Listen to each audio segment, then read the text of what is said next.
మార్చి 3వ తేదీన world wild life day సందర్భంగా పీఎం మోడీ గారు సందర్శించిన గిరి నేషనల్ పార్క్ ఏ రాష్ట్రంలో కలదు? ఆన్సర్ చూస్తే గుజరాత్.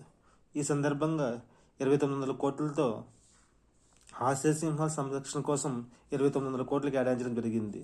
అదేవిధంగా మొట్టమొదటిసారిగా డాల్ఫిన్కి సంబంధించిన గణాంకాలను విడుదల చేయడం జరిగింది. 6327 డాల్ఫిన్లు ఉన్నట్లు పేర్కొనడం జరిగింది. కునో నేషనల్ పార్క్లో, మధ్యప్రదేశ్లో ఉన్నటువంటి కునో నేషనల్ పార్క్లో చీతను ప్రవేశపెట్టిన విషయం తెలిసిందే.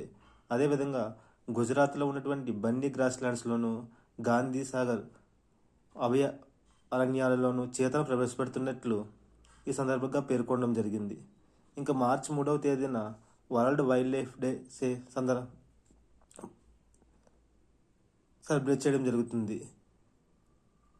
మనకి సైట్స్ ఒప్పందం 1973లో మార్చి 3న జరగడం జరిగింది.